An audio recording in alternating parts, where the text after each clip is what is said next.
ఆంధ్రప్రదేశ్ రాష్ట్ర ముఖ్యమంత్రి శ్రీ వైఎస్ జగన్మోహన్ రెడ్డి గారికి 51 సంవత్సరాలు కంప్లీట్ చేసుకుని 52వ సంవత్సరంలో అడుగుపెడుతున్న సందర్భంగా పుట్టినరోజు శుభాకాంక్షలు. 4 కాలాల పాటు వారు తప్పనిసరిగా ప్రజల పట్ల వారికి ఉండేటటువంటి అత్యంత ఒక కమిట్మెంట్తో చేస్తున్నటువంటి ఆ కమిట్మెంట్ ఏదైతే ఉందో అది ఇంకా ఎక్కువగా ఆంధ్రప్రదేశ్ రాష్ట్ర ప్రజల పట్ల ఉండాలని, అదే రకంగా ఆంధ్రప్రదేశ్ రాష్ట్రాన్ని భారతదేశంలోనే అతి ఆర్థికపరమైనటువంటి బలమైన రాష్ట్రంగా నిలపాలని చెప్పి తప్పనిసరిగా అందరి తరఫున వారిని కూడా కోరుకుంటున్నాం. భగవంతుడి వారికి ఆయురాయుర్దాయాలు ఐశ్వర్యాలు అన్నీ కూడా పుష్కలంగా ఇస్తూ ప్రజల పట్ల వారికి ఉన్నటువంటి అంకిత భావాన్ని మరింతగా పెంపొందించేలా చేయాలని భగవంతుడు కూడా ప్రార్థిద్దాం.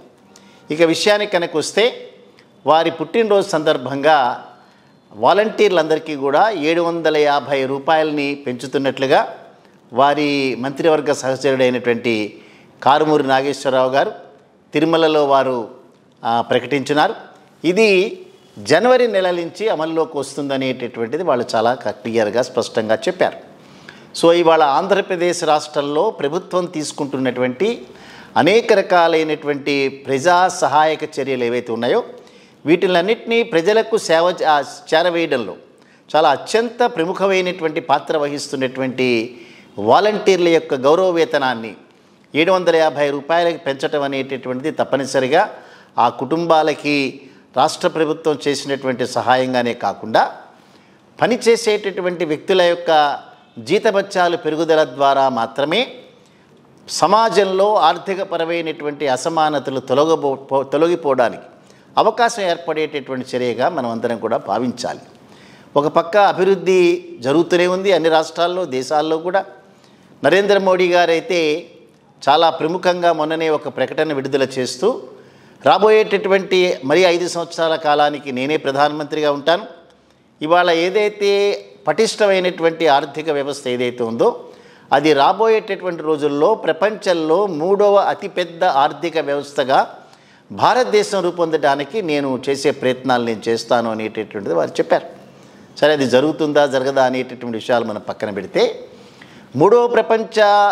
ప్రపంచంలో 3వ అతిపెద్ద ఆర్థిక వ్యవస్థగా అవతరించబోయేటటువంటి భారతదేశంలో దాదాపుగా 90 కోట్ల పైచిలుకు ఉండేటటువంటి వర్కర్స్ ఎవరైతే ఉన్నారో, కార్మికులు ఎవరైతే ఉన్నారో వారు అనార్గనైజ్డ్ సెక్టార్లో పనిచేసేటటువంటి కార్మికులుగా ఉండొచ్చు, అగ్రికల్చర్ సెక్టార్లో ఉండొచ్చు, అనేక రకాలైనటువంటి సెక్టార్లో సరైనటువంటి జీతభత్యాలు లేకుండా ఉన్నటువంటి వీరందరికీ కూడా సరైనటువంటి వేతనాలు కల్పించాల్సినటువంటి బాధ్యత ప్రభుత్వాల మీద ఉంటుంది. అదే రకంగా అనేక మంది నిరుద్యోగ యువకులు ఎవరైతే చదువుకున్నటువంటి వ్యక్తులు, చదువుకోనటువంటి వ్యక్తులు ఎవరైతే ఉన్నారో వారికి ఉపాధి కల్పించాల్సినటువంటి బాధ్యత ప్రభుత్వాల మీద ఉంటుంది. ఆ డైరెక్షన్లోనే ఇవాళ జగన్మోహన్ రెడ్డి గారి పుట్టినరోజు సందర్భంగా వారు గడిచినటువంటి 5 సంవత్సరాల కాలంలో చేసినటువంటి అనేక కార్యక్రమాలు చరిత్రలో లిఖించబడి ఉన్నాయి. సో వాటన్నిటిలో కొనసాగింపుగా ఇవాళ ఏదైతే దాదాపుగా 1,65,000 పైచిలకు ఉండేటటువంటి వాలంటీర్లందరికీ కూడా నెలకి 750 రూపాయల చొప్పున ఏదైతే పెంపు జరగటం జరుగుతుందో దానికి తప్పనిసరిగా జగన్మోహన్ రెడ్డి గారి ప్రభుత్వాన్ని అభినందించాలి. రాబోయేటటువంటి రోజుల్లో మరింతగా వారి యొక్క వేతనాలను పెంచే కార్యక్రమాలని ప్రభుత్వాలు చేపట్టాలి. రెండవ కార్యక్రమంగా మనం చూస్తే అల్లూరు సీతారామరాజు జిల్లా చింతపల్లి గ్రామంలో అక్కడ ఉన్నటువంటి ఆశ్రమ పాఠశాలల్లో 8వ తరగతి చదువుతున్నటువంటి విద్యార్థులందరికీ కూడా ట్యాబ్స్ని డిస్ట్రిబ్యూట్ చేసేటటువంటి కార్యక్రమంలో జగన్మోహన్ రెడ్డి గారు పార్టిసిపేట్ చేశారు. ఇది ఒక విప్లవాత్మకమైన చర్యగా దాన్ని మనం భావించాలి. చిన్నపిల్లలందరికీ ప్రస్తుతం ఉన్నటువంటి టెక్నాలజీని అందుబాటులోకి తీసుకురావటమే కాకుండా విద్యార్థులతో కలిసి ముచ్చటించటం, సో వారికి కావలసినటువంటి కోరికల్ని, వారికి ఉన్నటువంటి సమస్యలన్నింటినీ కూడా ప్రత్యక్షంగా వారి ద్వారా తెలుసుకోవటం. సో అనేక మీడియా సంస్థలు జగన్మోహన్ రెడ్డి గారి యొక్క ఎగ్జిస్టెన్స్ని కూడా వ్యతిరేకించేటటువంటి ఒక రకమైనటువంటి స్వార్థంతో కూడుకున్నటువంటి మీడియా అన్నీ విమర్శించవచ్చు. పిల్లలకి ట్యాబ్స్ని డిస్ట్రిబ్యూట్ చేస్తే వారి యొక్క జీవితాలన్నీ పాడైపోతున్నాయని కొత్త నినాదాన్ని ఎత్తుకోవచ్చు. సో ఇవాళ పిల్లలందరికీ కూడా టెక్నాలజీలో ప్రవేశం అనేటటువంటిది ఇళ్లలో మనం అందరం కల్పిస్తున్నాం. అనేక మంది పిల్లలకి మొబైల్స్ అందుబాటులో ఉంటున్నాయి, ఇంటర్నెట్ ఫెసిలిటీస్ అన్నీ అందుబాటులో ఉంటున్నాయి. వాళ్ళ కరోనా సమయంలో ఏదైతే ఇంటి దగ్గర నుంచే పిల్లలందరికీ కూడా వర్క్ ఫ్రమ్ హోమ్ అనేటటువంటి దాంట్లో స్కూల్స్ని నడిపించడం మొదలుపెట్టారు. అందరూ కూడా ఇంటర్నెట్తో పిల్లలందరూ కూడా వాటి ద్వారానే చదువుకున్నారు. అదర్వైజ్ కరోనా వ్యాపించినటువంటి దాదాపుగా 1-2 సంవత్సరాల కాలం పిల్లలందరికీ విద్యా సంవత్సరం అనేది పోగొట్టుకునే ప్రమాదం ఉండేది.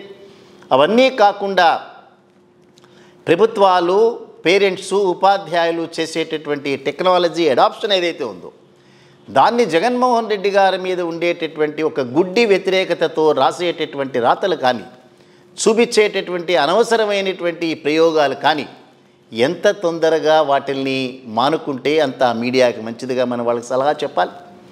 ఇవాళ మీడియా ఫక్తు వ్యాపార సంస్థలుగా తయారైనటువంటి నేపథ్యంలో వార్తల్ని వెనక్కి నెడుతున్నారు, కథనాలను మాత్రమే రాస్తున్నారు.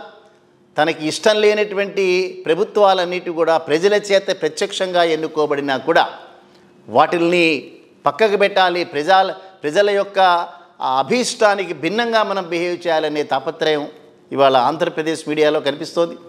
కొన్ని మీడియా సంస్థల యొక్క అధిపతులైతే ప్రభుత్వాలని మేమే స్థాపించగలుగుతాము, ప్రభుత్వాలను మేమే అస్థిరపరచగలుగుతాము అనేటటువంటి ఆ పొగరు ఏదైతే ఉందో అది తలకెక్కింది అక్కడ.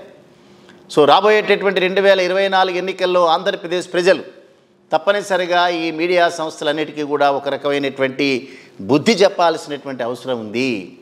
మీడియా అనేటటువంటిది రాజ్యాంగం ప్రకారం పొందుతున్నటువంటి ప్రొటెక్షన్ ఏదైతే ఉందో ఇది ప్రజల యొక్క ఆర్థికపరమైనటువంటి జీవితాల్లో మార్పులు తీసుకురావడానికి, ప్రజా సమస్యల్ని ప్రతిపక్షాలన్నీ కూడా అసెంబ్లీ తదితర ఆ వ్యవస్థల్లో ప్రస్తావించడానికి ఉపయోగపడాలి తప్పిస్తే నేను ఎంచుకున్నటువంటి వ్యక్తులు మాత్రమే రాజ్యంలో ఉండాలి, వారి ద్వారా నా యొక్క ఆర్థికపరమైనటువంటి సామ్రాజ్యాన్ని నిర్మించుకుంటానని ఏ మీడియా సంస్థలు తలంచినా కూడా తప్పనిసరిగా తుదికంట వారిని నిర్మూలించాల్సినటువంటి అవసరం ఎంతగానో ఉంది. జగన్మోహన్ రెడ్డి గారు చేస్తున్నటువంటి కార్యక్రమం, వారి యొక్క పుట్టినరోజు సందర్భంగా ట్యాబ్స్ని ఏదైతే డిస్ట్రిబ్యూట్ చేస్తున్నారో ఇది ఖచ్చితంగా సమాజానికి అవసరం పడేటటువంటిది. అందులో ఆర్థిక పరంగా చితికిపోయినటువంటి కుటుంబాల్లోంచి వచ్చేటటువంటి అనేక మంది పిల్లలు ప్రభుత్వ పాఠశాలలో చదువుకుంటున్నారు.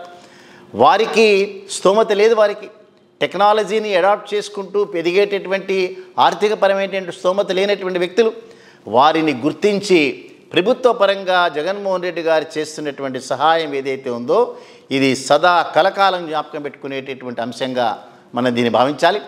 అంచేత జగన్మోహన్ రెడ్డి గారు ఏదైతే 51 సంవత్సరాలు పూర్తి చేసుకుని 52వ సంవత్సరాలు అడుగు పెడుతున్నారు, ఈ యువకుడు మరింత కాలం చాలా అద్భుతమైనటువంటి పరిపాలన, ప్రజారంజకమైనటువంటి పరిపాలన చేయాలని చెప్పి మనం అందరం కోరుకోవాలి. రాబోయేటటువంటి రోజుల్లో టెక్నాలజీని మరింతగా అడాప్ట్ చేసుకుంటూ విద్యార్థులకి పరిమితం కాకుండా సమాజంలోని అనేక వర్గాలకి టెక్నాలజీని అందుబాటులోకి తీసుకొస్తూ విద్య మీద, వైద్యం మీద ఏదైతే వాళ్ళ పెడుతున్నటువంటి శ్రద్ధ ఏదైతే ఉందో సమాజంలోని అన్ని రకాల వర్గాలకి కూడా ఆ యొక్క ఫలాలు అందాలని చెప్పి అందటానికి భగవంతుడు జగన్మోహన్ రెడ్డి గారికి మరి ఒక 50 సంవత్సరాల యొక్క ఆయుష్ని ఇవ్వాలని చెప్పి మనం అందరం కూడా కోరుకుందాం.